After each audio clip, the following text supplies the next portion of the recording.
Hello. In this Naxos podcast about the life of Charlotte Brontë by Elizabeth Gaskell, I'm joined by the two main actors of the piece, Lucy Scott as Elizabeth Gaskell and Penny Rawlins as Charlotte.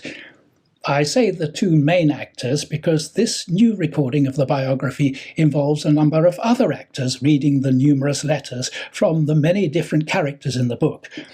I'll come back to Lucy and Penny in a moment, but first a bit of context. Elizabeth Gaskell was already a hugely successful novelist when she was invited by Patrick Brontë, Charlotte's father, to write the first biography of his daughter, just a few months after Charlotte died in 1855. Elizabeth had met Charlotte 5 years earlier and had got to know her reasonably well, and Elizabeth proves that in the sympathetic way she deals with Charlotte's life. Some people say that she sanitizes her life. Certainly she's kept out of the book details about Charlotte's love for a married man, her tutor in Brussels, and also her feelings for her publisher in London. It's interesting that when I was doing some research for the book, I discovered that a huge number of letters, more than 400 of them, were provided by one of Charlotte's best friends, Ellen Nussey. Although Mrs Gaskell relies on the Ellen Nussey correspondence, as one writer put it, they form the bedrock, her name is never credited once, not a single mention. When the biography was published in 1857, it was a huge success, and I think went into 3 editions in that first year. It's the first full-length biography of a female novelist to be written by a female novelist. And in it, according to one writer, Gaskell may be said to have created, almost single-handedly, the myth of the Brontës. As far as a biography goes, it works wonderfully well even today, and in 2017, The Guardian newspaper named The Life of Charlotte Brontë one of the 100 best non-fiction books of all time. Now, I have to say that the biography was completely new to me and a revelation. I knew a bit about the Brontës and their hard life in Yorkshire, but I'm rather ashamed to say that I've only ever read one of the 3 sisters' works, even to this day. So, my first question to you, Lucy, is how aware were you either of Charlotte's novels or her life or of this biography? Had you come across the text before, and did it alter your view of Charlotte Brontë? Well, I'm very thinly read when it comes to the Brontë sisters, and Elizabeth Gaskell as well. I've read Mary Barton, which I really enjoyed. In fact, Elizabeth wrote that after she had lost her son, a baby son. So it was a way of sort of purging her feelings over that. So I'm completely new to Elizabeth Gaskell writing about Charlotte Brontë, and I just as a piece, I found it so immediate. I felt that I was right there. It must be extraordinary to have been writing about people who lived at the time, who would be reading this. It must be very hard. I know that you said that she sanitized it slightly, but she is writing to define her friend for posterity, and I think she says. She is the friend, the daughter, the sister, the wife, and she wants to make sure that she's more appreciated. And I think they were probably fascinated with each other. I mean, I think they only had 5 years together. They met 5 years before Charlotte Brontë died. And there were such different characters. Elizabeth Gaskell was at the height of sort of a social life in Manchester. I mean, she used to have all sorts of reformers and journalists and poets who would come visit. She was married to a vicar. She wrote many books, over 30 short stories herself, as well as the long stories. And she was running a family, running a household. She wrote for Dickens. I think he got frustrated with her because she would never produce her copy in time. And he said he just wanted to beat her, which is terrible. But, so I think she probably felt very caring towards Charlotte, because Charlotte's had a pretty tough life. She's experienced lots of deaths, her siblings. And Elizabeth, I would say, she comes across as quite maternal. So I mean, I think Charlotte, when she arrived in Manchester and stayed with Elizabeth, she was so shy that she used to, hide behind curtains. And so I think Elizabeth eventually sort of winkled her out and got her more involved in society. Well, you're quite right when you say that she was very shy. I remember reading about when she was in London dealing with a publisher on one occasion. She'd been invited to the house of Thackeray, who was an incredibly successful author. And Thackeray had gathered a number of friends round to witness, to see this extraordinary woman, because by then she was quite a phenomenon in London. Was she known as Clara Bell? No, she wasn't by then. No, she by then she was definitely herself. Charlotte. Yes, but she went and they had a very, very boring evening because she was sort of really quite timid and didn't dare say anything. So all these people who'd turned up to hear her bon mot and hear her say exciting things about her life, they went away very disappointed. so that was rather a failure. You mentioned her siblings. I'll come back to them in a moment.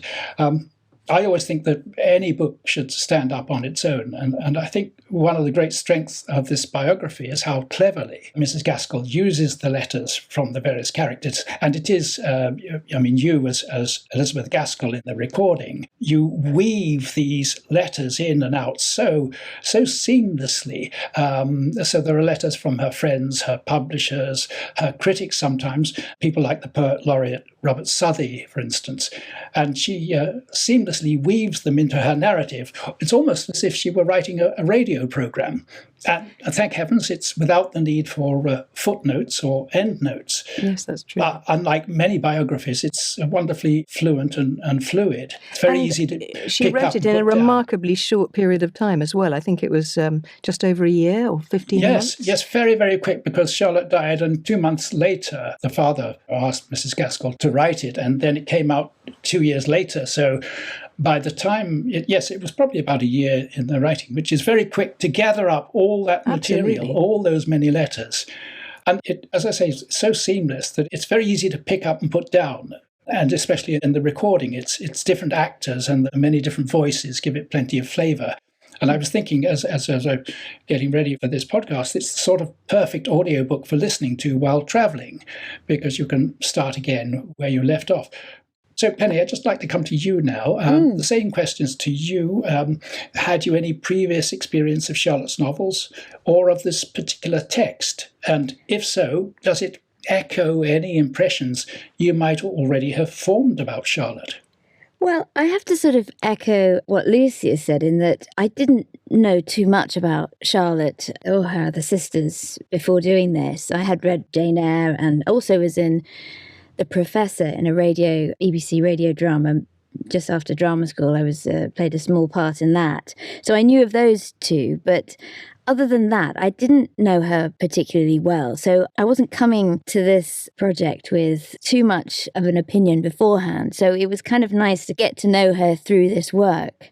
And echoing again what Lucy has said about Elizabeth, who again I wasn't overly familiar with, whether or not it's been sanitized or not, I sort of feel as if you're writing for a friend, and I think, talking about that sort of almost motherly relationship, I got that impression actually as we were working it and reading it, that I wondered, is there a slight surrogate mother relationship going on there, obviously because she didn't have her mother growing up.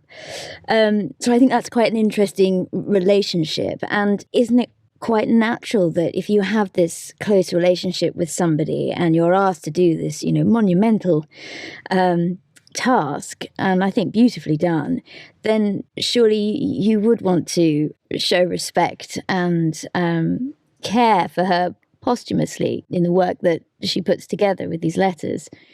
So it was a great journey of discovery, because I suppose if I was to have been asked at the beginning what did I think that she was going to be like, I think possibly I did think there would be a sort of shy, reserved take on her way of life. But I was really shocked and quite delighted actually, and pleasantly surprised that yes, she's talked about as being timid and hiding behind curtains, but actually in some of these letters, quite the opposite comes out, and I think it's delightful. So she has quite a fertile fantasy life almost that is relived in her characters. Yes, and she In was quite. Rochester. I think yes, I think she was quite feisty, wasn't she? Yes. She could be In her she could be imagination. feisty. Yes, Yeah. I should mention here that Penny, that you as Charlotte, you had to age vocally from was it 13 to 38, and all in a Yorkshire accent. Yeah. Did that provide any challenges? Well, I'm used to voicing younger teens, so the age range wasn't so much the challenge. I think what the challenge possibly was, and I think we remarked on it as we were recording, was, right, where are we at now?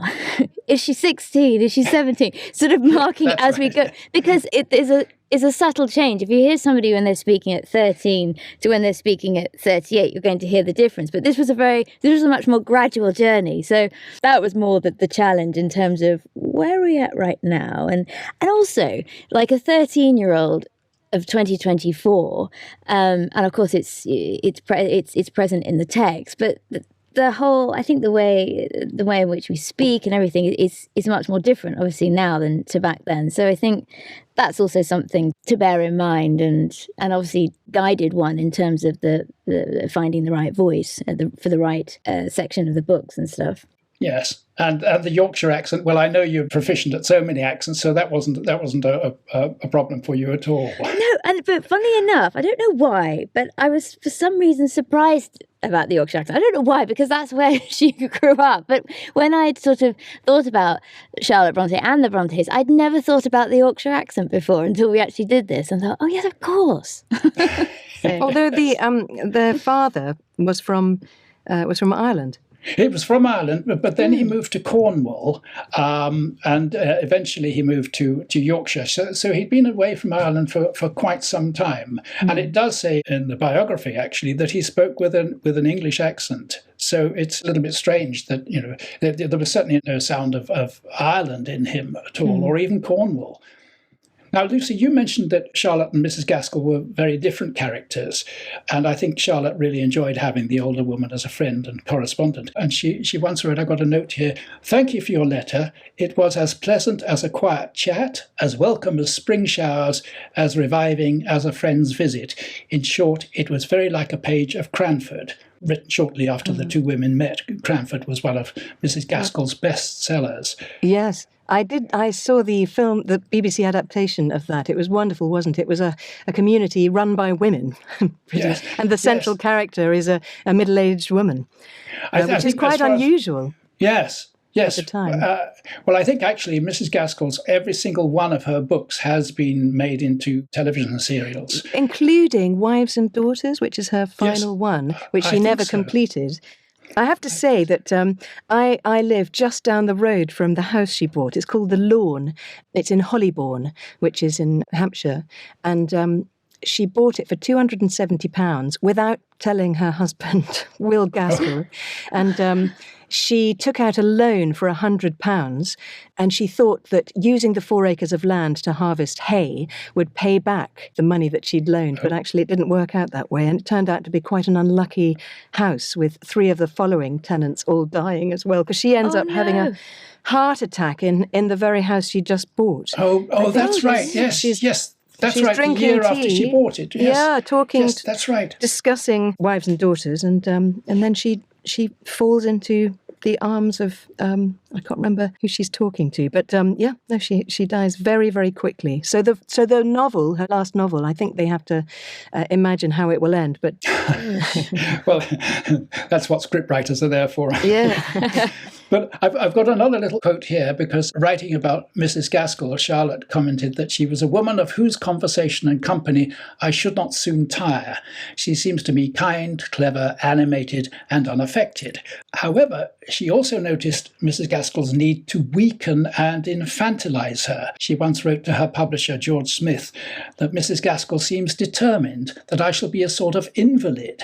Why may I not be well like other people? And if you remember throughout the book, that she does suffer quite a lot from illness. Mrs Gaskell, on the other hand, wrote, "The difference between Miss Brontë," because Lucy, you mentioned how they were very different. "The difference between Miss Brontë and me is that she puts all her naughtiness into her books, and I put all my goodness.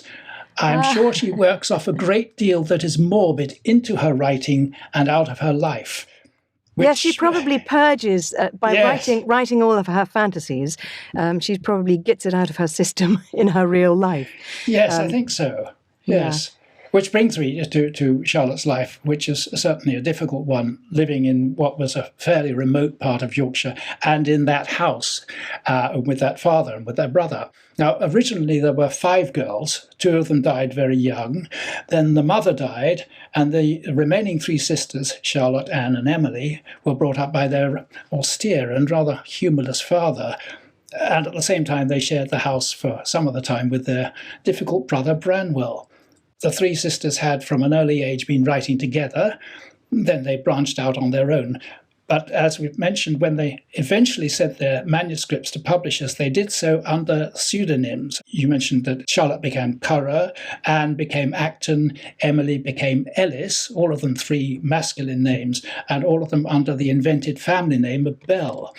They did this because in those days it wasn't thought womanly to write novels, although, of course, many women did, and very successfully. Emily, of course, had a major success with Wuthering Heights.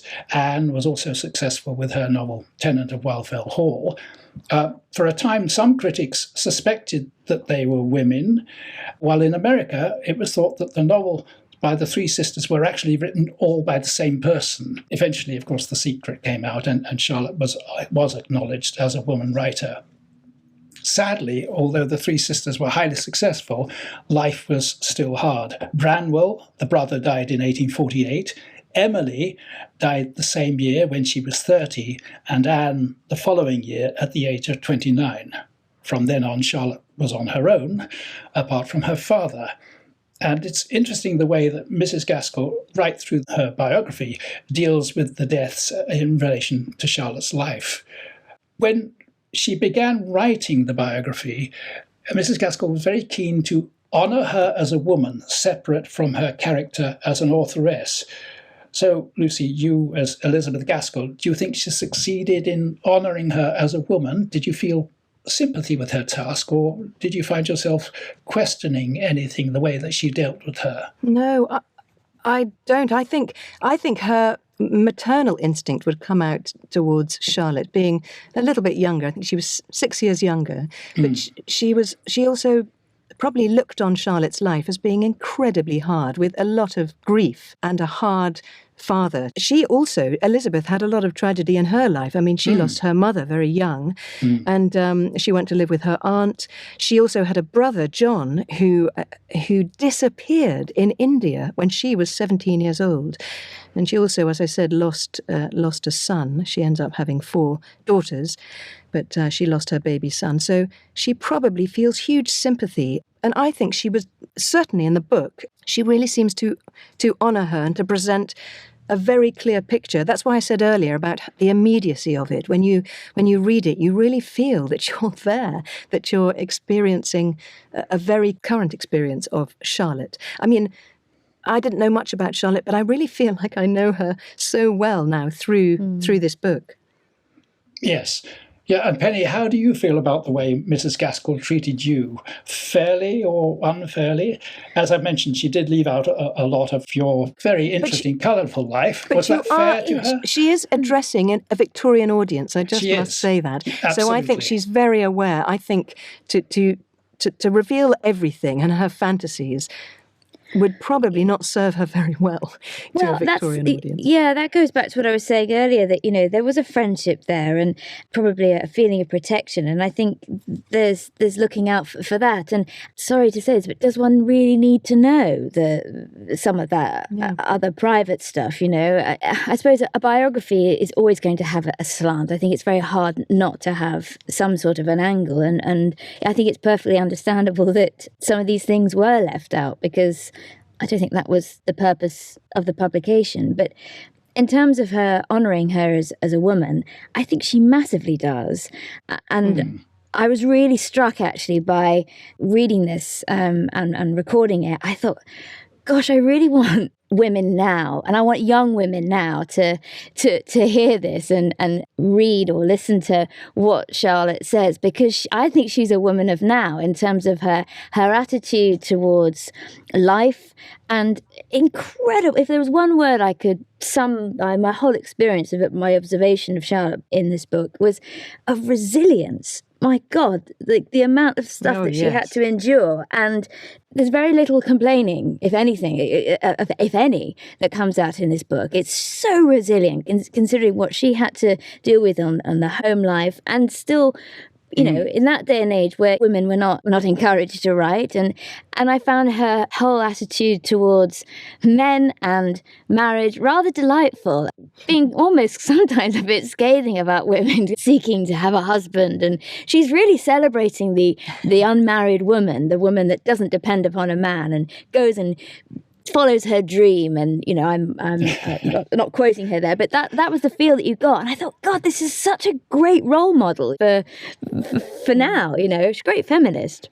Yes, she was in many ways an incredibly strong character, and I think resilient is a perfect adjective for her. It's one of the saddest things about her life is that right at the end, when she did finally get married, and it was only a year after she got married, and she became pregnant and then died, partly, I think, because of complications with the pregnancy. And I just thought that was terribly sad, having got through all this and really, I think, started to live life as a happily married woman, and then for that to happen is very sad. Tragic. She even at one point asks, I think when she's into her 30s, "Oh, what have I done with my life?" And it sort of made me stop my tracks. I thought, my goodness, you've done. How can you ask that question? Done so much. I know. That's right. I'd forgotten that bit where she does actually write somewhere. I'm 30. She's around. Exactly. Well, heavens. Yeah. You're a literary star, and then you're saying whatever, you know, and was doing a huge amount for, as you say, for women. Was a feminist. Yes. But I remember that the girl's father, Patrick, didn't come out of the book wonderfully well. He's not one of the friendliest characters. And I think at one point, Mrs. Gaskell was a bit concerned about painting too black a picture of him, that he was selfish in his treatment of his daughters. However, I did come across a quote that, somewhat surprisingly, after the biography was published, Patrick wrote, "My opinion, and the reading world's opinion of the memoir, is that it is every way worthy of what one great woman should have written of another, and that it ought to stand and will stand in the first rank of biographies till the end of time." So that's high praise. So indeed. high praise, yes. Really, yes. Finally, I think that any biography of writers should tempt one to read more of that writer's work. I'm always fascinated about how writers work and how they get their inspiration. So there was a certain amount in the biography about the experiences that Charlotte draws on. For example, her experiences when they ran the school, her experiences in Brussels and so on. Oh, yes, she was quite scathing of her pupils, wasn't she? She was pretty nasty things about them. She was. Well, I mean, I don't think being at school was particularly much fun in those days. Not like it is now, when it's it's actually incredibly easy. But I mean, it's tempted me to read Jane Eyre as soon as possible, because there's so much of Jane Eyre in the biography, so much about how she came to write it, which I found absolutely fascinating. But Lucy, are you tempted now to pick up all Charlotte's works? I have actually read Jane Eyre. It was so long ago, and I really enjoyed it. I wanted to quote Elizabeth. When she was asked about writing, she says that she wanted to show what a noble, true and tender woman Charlotte Brontë really was, without mingling up with her life too much of the personal history of her nearest and most intimate friends. So after much consideration of this point, I came to the resolution of writing truly, if I wrote at all, of withholding nothing, though some things, from their very nature, could not be spoken of so fully as others. And I think she's referring to her maybe love affair in Brussels and her yes, although I have to say that there was actually, I don't think there was a love affair when there was no sort of a fantasy then. Yes, I think it was a fantasy. This was the man that she really had quite deep feelings for. Yes, but I don't think that anything. And she was quite lonely out there, wasn't she? Because she was left alone a lot. So because her sister was there for a while and then got couldn't handle it. Yes, couldn't handle it. So yes, she was alone, as I think she was for so much of her life, which is why I mentioned it's so sad right at the end when she does finally decide to take a man and get married. So it's very, very sad. And Penny, how about you? Will you be reading more? I can't remember if you said you read much before. I'd read Jane Eyre a long time ago, and I knew of the Professor, but it has made me want to go back and read Jane Eyre again, knowing more about Charlotte. I think once you get to know an author, it enriches your experience, I think, when you know more about their lives. Because she was talking in the book about, I think somebody was saying, a male reviewer was saying that you should only be writing for your only your experience, and I loved her comeback in terms of, well, isn't that quite limiting, and are we not going to just become rather narcissistic if we just start writing just about our own experience? And what about the imagination? I thought, good on you, girl! What a great comeback! Yeah, I think that's great. That's wonderful. Just one final thing. I noticed that more and more now audiobooks are being done with casts, a multi-voice recordings. How do you feel about that? Sometimes when you're, for example, you're in a studio just on your own and have no idea. It's a bit like when you make a film. You might never see some of your fellow actors if they're not in the same scene with you. Can I answer that? Because John, you are the linchpin when it comes to it. If there's the same engineer, the same producer who's dealing with everybody, then I really listen to your thoughts. That really helps. Well, Definitely. that's But nice. I have to say, I really love listening to the final product. Yes. Even though I was involved in it, I just love listening to the whole piece. So when it's all put together, When it's and you think, all comes together, right, yes. yeah, I know, it's exciting. You go, oh gosh, I'm involved in that, and it sounds really good. That's wonderful. Well, I think this one works particularly well. It was certainly a great thing to do. And as I mentioned, it's a revelation to me to learn so much about this fascinating woman. It's a fascinating book and a fascinating recording. So thank you, Lucy. Thank you, Penny. And I look Thank forward you. to the next time. Yes. Thank you, John. Thank you. Thank you.